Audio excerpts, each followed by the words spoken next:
Varicose veins కి సరైన చికిత్స కోసం సంప్రదించండి ఎవిస్ హాస్పిటల్. విశ్వోపప్లవశమనైకబద్ధ దీక్షం విశ్వాసస్తవకిత చేతసాం జనానాం పశ్యామః ప్రతినవకాంతి కందళార్ద్రం పశ్యామః పథి పథి సత్శైశవం మురారేః. శ్రీకృష్ణుడి శైశవమూర్తి ప్రతి మార్గంలోనూ కనపడాలి మనకి. కృష్ణుడు అంటే కృష్ణుని బాల్యం ప్రతి చోట కనపడాలంటే ప్రతి బాలకుణ్ణి కృష్ణుడిని చూసినంత ముచ్చటగా చూసుకోవాలి మనం. అంత బాగా చెప్తున్నారు చూడండి. అయితే మనం కాళీమర్దనం గురించి చెప్తున్నాం. వేసవికాలం ప్రారంభమైందట ఆ రోజుల్లో. వేసవికాలం అయ్యేసరికల్లా, వేసవికాలం అంటే ఏమిటంటే గంట గంటకి దాహం వేస్తుంది. ఎక్కడ నీళ్లున్నాయా అని జంతువులు, పశువులు, మనుషులు కూడా వెతుకుతూ ఉంటారు. ఈ గోపబాలుడు గోపాలకులు కృష్ణుడు బలరాముడు కూడా అన్నం తెచ్చుకుంటారు కానీ నీళ్లు తెచ్చుకోరు. నీళ్ళకి వీళ్ళకి యమునా నది ఉంది, చెరువులు ఉన్నాయి, మడుగులు ఉన్నాయి, బోలెడు. అయితే ఏమైందట, ఈ ఒకనాటి వేసవకాలం నాడు బలరాముడు రాలేదట. కృష్ణమూర్తి ఒక్కడే మిత్రులతోటి గోవులను తోలుకుని బయలుదేరాడు. మధ్యాహ్నం అవుతుంటే గోపబాలు అసలు మధ్యాహ్నం దాకా ఆగలేకపోతారు. 9కో 10కో చద్దనం తిన్నారు, మధ్యాహ్నం తినేసరికి కొంచెం చల్లగా ఉంటుంది. తర్వాత ఇంకో గంటన్నర అయ్యేసరికి దాహం వేస్తుంది. వీళ్ళు ఏం చేశారు, ఈ గోపబాలుడు గోవులతో సహా ఈ మడుగుని సమీపించారు. ఏ మడుగులో అయితే కాళీయ సర్పం ఉందని చెప్పుకున్నామో దానికి దగ్గరగా వచ్చారు. వచ్చేసరికల్లా దాహం వేస్తోంది.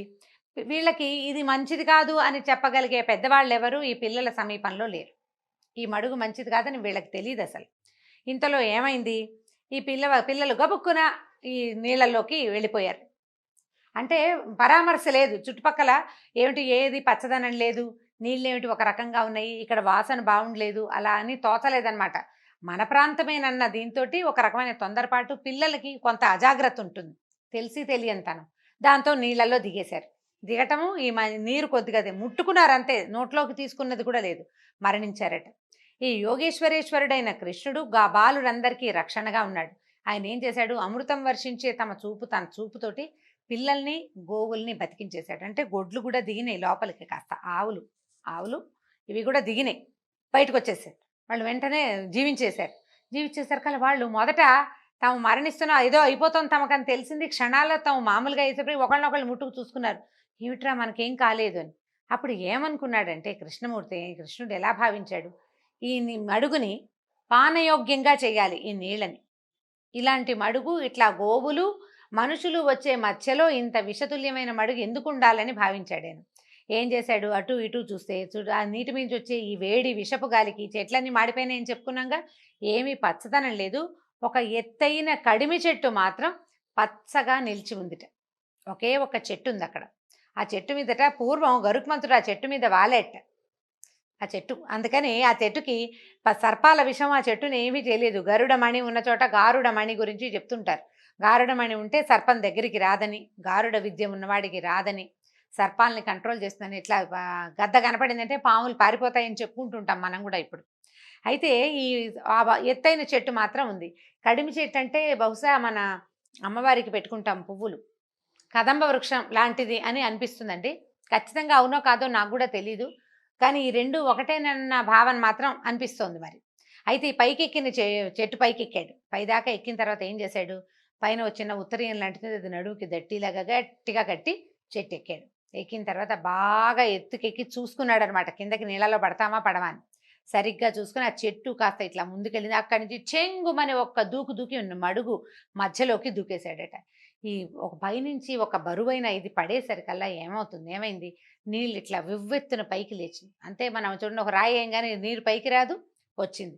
కృష్ణుడు మడుగులో ఈదటం మొదలు పెట్టాడట. తన నివాసం మీద జరిగిన దాడి ఏదైనా అసలు గుమ్మం దాకా వస్తేనే గట్టు దిగి వచ్చిన వాళ్ళనే చంపేసే లక్షణం కలిగిన చోట ఎవరైనా తమంతట తాము చెట్టు మీద ఎక్కి తన మీద దూకటం అంటే చాలా పెద్ద ప్రయత్నం. ఆశ్చర్యపోయాడు ఇతను కాళీయుడు. సర్రమని వచ్చాడు. వచ్చిన తర్వాత ఏం చేశాడు, చూడబోతే తన మీద దాడికి ఎవరో పెద్దవాడు దూకంటే తీరా చూస్తే ఇంతే ఉన్నాడు పిల్లవాడు, 6-7 సంవత్సరాల చిన్నవాడు. చిట్టి పిల్లవాడు నా మీదకి దూకటం ఏమిటని అనిపించి ఏం చేశాడు, కృష్ణుడిని కదలనీయకుండా తోకతో చుట్టేసి దొరికిన చోటల్లా భయంకరమైన విషం చిముతూ కాటేసేసాడు అన్ని పడగలతోటి.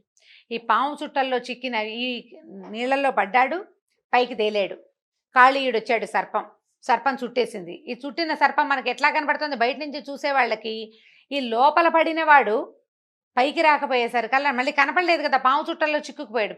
పిల్లలంతా అరుపులు కేకలు పెట్టారు, కృష్ణ కృష్ణ నరిచారు. కొంతమంది దుఃఖంతో మూర్ఛపోయారు, అయిపోయాడు కృష్ణుడని. ఆవులు దూడలు పెద్ద పెద్ద అరుపులు మొదలుపెట్టినాయి. మోరలు పైకెత్తి అరుస్తాయి. భయంతో అరిచే అరుపు మామూలుగా ఆవు అంబా అంటుంది, పెద్దగా అరవదండి, పెద్ద శబ్దాలు చేయదు, అప్పుడప్పుడు అంటుంది, ఎంతసేపు అరవదు. అది భయంతో అరిచే అరుపు దూరంగా విన్నవాడికి తెలిసిపోతుంది భయపడుతున్నాయి అని. మొత్తం ఉన్న ఆవులు దూడలు అన్నీ మోరలెత్తి పెద్ద పెద్దగా అంబారవాలు చేసినాయట. చేసేసరికల్లా గోకులంలో ఉన్నట్టుండి తండ్రి తల్లులు అందరి తల్లులు తండ్రులు చాలామంది ఊళ్ళోనే ఉన్నారు కదా, ఏవో దుశ్శకునాలు కనిపించినాయట. ఈ బలరాముడు తోడు లేకుండా వెళ్ళిన కృష్ణుడు ఏదైనా ఆపదలో చిక్కుకున్నాడని అనుమానం వచ్చేసింది నందుడికి. వెంటనే కొంతమంది వాళ్ళని వెళ్ళి తీసుకుని ఆవులు వెళ్ళిన గుర్తుల్ని వెతుకుతూ, ఏ పక్కకి వెళ్ళాయి ఆవులు అని వెతుకుతూ వెళ్ళారట. వాటి కింద ఇప్పుడు వీళ్ళంతా కంగారు పడి కర్రలు కటార్లు తీసుకుని బయలుదేరేసరికల్లా ఆడవాళ్ళకి భయం వేయదు. ఆయన కంగారు పడుతున్నాడంటే ఏదో జరుగుతోందనమాట. ఊళ్ళో ఉన్న ఆడవాళ్ళు కూడా వీళ్ళు వెనకాల పరిగెత్తుకుంటూ వచ్చారట. అందరికీ ఆందోళన, భయము. బలరాముడికి ఏ భయం లేదు, ఆయనకి తెలుసు కృష్ణుడు ఏం చేస్తాడు, ఏం చేయగలడు, అసలు ఆయన ఎవరు అనేది స్పష్టంగా తెలిసినవాడు బలరాముడే. ఆయన నిశ్శబ్దం, ఏమీ మాట్లాడు. వాళ్ళంతా నడుస్తున్నారు, తను కూడా వచ్చాడనమాట. అయితే ఆందోళన చెందలేదు. ఎక్కడో ఈయన ఏదో చేస్తున్నాడు, ఏదో దుష్ట శిక్షణ జరుగుతోంది, అదే జరుగుతోంది, కంగారేం లేదనుకున్నాడు. పైకి ఏమి తేలకుండా బయలుదేరాడట. ఇతర బాలురి కాలి గుర్తుల మధ్య, గోవుల గిట్టల మధ్య పద్మము, అంకుశము, ధ్వజము చిహ్నాలు కలిగినటువంటి కృష్ణుడి పాదముద్రలు స్పష్టంగా కనపడ్డాయట. పాదాలు అంటే నేల మీద నడిస్తే పాదముద్రల్ని చూసి గుర్తుపట్టగలిగేంత అత్యద్భుతమైన చిహ్నాలు కలిగిన వాళ్ళు. పరతత్వ చిహ్నము భగవంతుడి పాదాల్లో ఉంటాయి. మనం వెంకటేశ్వర సుప్రభాతము ప్రపత్తి కనుక వింటే మనకు తెలుస్తుందండి. పాదాల్లో రేఖామయ ధ్వజ సుధాకలశాతపత్ర వజ్రాంకుశాంబురుహ కల్పక శంఖ చక్రై అని చెప్తారు. ఎట్లా ఉంటాయంటే అమృత కలశం కూడా ఉంటుంది పాదంలో. ఆ పాదం నేల మీద పడితే ఆ గుర్తు అట్లా కనపడుతుందట. వీళ్ళు అట్లా గుర్తుపట్టారు శ్రీకృష్ణుని పాదాలు. ఇప్పుడు పోతన్న గారు ఇంత వివరంగా రాశారేమోనని అనిపిస్తుంది, కానీ వ్యాస భాగవతంలో కూడా ఇది ఉన్నదండి. వ్యాసుల వారు కూడా చిన్నవాడి 6 సంవత్సరాల పసివాడి పాదరేఖలు గుర్తుపట్టదగినంత అత్యద్భుతమైన పాదరేఖలు అని చెప్తున్నారు. అది చూసి వీళ్ళు తెలుసుకున్నారు కృష్ణుడు నడిచాడు ఇక్కడని. ఆ కాళీయుడి మడుగు దాకా వెళ్ళిపోయినాయి అడుగులు. సరే, అక్కడికి పరిగెత్తుకుంటూ వెళ్ళారు. అక్కడికి వెళ్ళేసరికి తన శరీరంతో చుట్టేసి పడగలతో కప్పేసి కృష్ణుడిని ఎవరికీ కనపడివ్వకుండా చేసిన మహాసర్పం కాళీయుడు కనపడ్డాడు వీళ్ళకి ఆ మడుగులో. బిడ్డను రక్షిస్తాను, తల్లులు ఆగుతారా, అమ్మో నా పిల్లాడు ఇంకేముందని యశోదాదేవి పరిగెత్తిపోయింది. గోపస్త్రీలంతా పట్టుకున్నారు. ఈ నందుడు మరికొందరు బలిష్టమైన వాళ్ళు నీళ్ళలోకి దిగబోతే అందరూ పెద్దవాళ్ళు వద్దురా నాయన నాయన వద్దురా అంటున్నారు, నువ్వు రాజుని దిక్కకూడదు. బలరాముడు ఏం భయం లేదు, ఆగండి ఆగండి అని అందరినీ ఆపాడు. అందరూ ఏడుస్తున్నారు, స్త్రీలు పురుషులు పిల్లలు అందరూ ఏడిపోయి కృష్ణుడు ఏదో అయిపోతున్నాడు, ఇంకేముంది కృష్ణ అని కేకలే ఆకాశం దాకా వినపడేటట్టుగా కృష్ణుడి కోసం కేకలు పెడుతున్నారు. ఇంతలో ఈ కాళీయుడట కృష్ణుడిని ఒక ముహూర్త కాలం అంటే 48 నిమిషాల పాటు తన చుట్టలతో నలిపేశాడట. ఈ పాము చుట్టేసి 48 మినిట్స్ అట. ముహూర్త కాలం అంటే 48 నిమిషాలు. కృష్ణుడు అశక్తుడిలాగా భరించాడు ఆ నలుపుడంతా. ఆ పాము చుట్టలకి దొరికిపోయి అట్లా అశక్తుడిగా ఉండిపోయాడు. ఇప్పుడు ఏమైంది, గోకులంలో వీళ్ళ ఏడుపులు అవి వినిపిస్తున్నాయి. వాళ్ళు ఇంకా భయపడిపోతున్నారు, మడుగుల్లోకి దిగేస్తారనిపించింది ఆయనకి. ఇప్పటిదాకా కాళీయుడికి ఆయన సరదా తీర్చుకునేందుకు, ఆయన వేడుక తీరేందుకు సమయం ఇచ్చిన వాడు ఒక్కసారిగా ఇంకా చాలనుకున్నాడు. శరీరాన్ని పెంచడం మొదలుపెట్టాడట. శ్రీకృష్ణుడు పడగలు లేస్తూ ఉంటే ఇతను శరీరం పెరుగుతుండేసరికల్లా అదిమి ఉంచిన పడగల మీద ఒత్తిడి, పడగలు 100 పడగలు ఉన్నాయట అతనికి. ఇవి ఒత్తిడిని తట్టుకోలేకపోయినాయి, సాగదీస్తున్నట్టు అయిపోతుంది. రబ్బర్లా ఉంటుంది పాము చర్మం. అక్కడ చేసేది ఏం లేక ఈ మహాసర్పం ఏం చేసింది, చుట్టేసి తలతో అణిచేసింది అనమాట, పడగలతో అణిచేసింది. శరీరం పెరుగుతుంటే ఈ పడగలు వెనక్కి తోసేయబడుతున్నాయి, నొక్కేయబడుతున్నాయి. మెల్లిగా పడగల పైకెత్తి చూస్తూ ఉండిపోయింది. ఇట్లా సర్పం వెనక్కి వచ్చేసింది. ఈయన ఈ చుట్టల మధ్యలో నుంచి పైకి పెరుగుతున్నాడు. తల వెనక్కి పెట్టి ఈ పడగల్లో ఉన్న ఇన్ని కళ్ళతోటి అని నిర్ఘాంతపోయి చూస్తోంది అనమాట. ఈ పెరుగుతుంటే శరీరం నిలువే కాదు కదా, అడ్డంగా కూడా పెరుగుతుంది. నిష్ఫలమైన రోషంతో చూస్తోందట సర్పం. ఈ పెరిగేసరికల్లా ఈ గట్టిగా పట్టి ఉంచాడు కదా చుట్టలు చుట్టి, ఈ చుట్టలు సాగిపోవటం మొదలుపెట్టినాయి. ఇప్పుడు బిగుద్దాం అనుకున్నాడు, బిగిస్తే ఇంకా సాగిపోతుంది. ఇక చేసేది ఏం లేక వదిలిపెట్టేశాడు. కృష్ణుడు వదిలేశాడు. ఈ పట్టు నుంచి విడవబడ్డ కృష్ణుడు గట్టు మీదకి ఎక్కే ప్రయత్నం చేయలేదు. చేయకుండా ఏం చేశాడు, దాంతో ఆడడం మొదలుపెట్టాడు. ఆ సర్పంతో వేగంగా దాని చుట్టూతా ఈదుతున్నట్టు. ఈ సర్పం కూడా తన చుట్టూతా ఈదేవాడి మీద కాటు వేయటానికి పడగలు విసురుతూనే ఉంది. పాము కూడా ఊరుకోదు, ఆ గుణం లేదనమాట. 100 కాదండి 101 పడగలు ఉన్నాయట కాళీయుడికి. ఈ 101 పడగల్ని తిప్పుతోంది, అటు తిప్పి ఇటు తిప్పి. ఎప్పుడు అవకాశం వస్తే ఏ పడగతో కుదిరితే ఆ పడగతో కాటేద్దామని ప్రయత్నం చేస్తోంది. అట్లా కాసేపు ఆడి కృష్ణుడు ఒడుపుగా దాని మెడ పట్టుకుని పడగల మీదకి ఎక్కేశాడు. సర్పం తల మీదకి ఎక్కాడనమాట. ఈ సర్పపు పాము తాలూకు పడగల మీదకి నిలబడేసరికి పద్మాలు ఎర్రగా ఉంటాయి అరిపాదాలు. ఆ ఎర్రటి స్వామివారి పాదాలు పడగల మీద ఉన్న మణుల స్పర్శతోటి పద్మాల్లాగా మెరవడం మొదలుపెట్టాడు. ఈ పాము సర్పము దివ్య సర్పం. ప్రతి పడగ మీద దానికి మణి ఉంది. ఆ మణులు 101 మణులు, వాటి మీద ఈ ఎర్రటి పాదాలతో నెక్కేసరికల్లా ఇంకా ప్రకాశవంతంగా మెరిసిపోతున్నాయట పాదాలు. అఖిల కళలకి ఆది గురువైన శ్రీహరి కృష్ణుడి రూపంలో ఈ కాళీయుడి పడగల మీద నాట్యం చేయటం మొదలుపెట్టాడు. కాళీయుడు ఇప్పుడు కాలు కదిలినప్పుడల్లా ఏది తన వైపుకి వంగకుండా పైకి వస్తుందో దాని మీద తొక్కడం మొదలుపెట్టాడు అనమాట. ఏది ఒక్క పడగని కూడా కాలు తగలనివ్వకుండా లేదు. ఆ పాము ఊరుకోవటల్లా ఇతను పక్క కదిలినప్పుడల్లా పడగెత్తుతోంది కొట్టడానికి, కాటేయటానికి. ఆ లేపిన ప్రతి తలని తొక్కి చిత్త కొట్టేశాడట. తల అంతా చివరికి ఏమైందంటే గొడుగులాగా ఇట్లా అని నిలబడే పడగని దించేసేట. మెత్తగా అయిపోయింది, శరీరం శిథిలమైపోయింది. పాము పడగ నిలబడేలాగా లేదు, తొక్కిడికి లోనైపోయాడు విపరీతంగా. కాళీయుడి భార్యలు తెలుసుకున్నారు, నాయన ఇగో ఈ చంపేసేలాగా ఉన్నాడని అనుకుని ఏం చేశారు, పరిగెత్తుకుంటూ వచ్చేసారు. ఇంకాసేపు గనక ఆ పాదాల కిందే ఉంటే ఈయన మనకు దక్కడని భావించి ఇద్దరు పరిగెత్తుకుంటూ వచ్చారు. ఇద్దరు భార్యలట.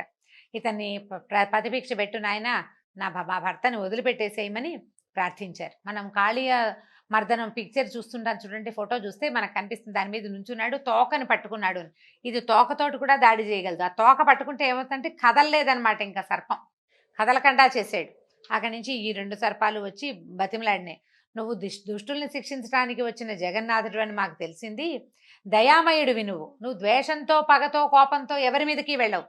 ఎవరైతే సన్మార్గుల్ని ఇబ్బంది పెడతారో వాళ్ళ జోలికే వెళ్తావు, కానీ లేనివాడిని నువ్వేమీ చేయవని మాకు తెలిసిపోయింది.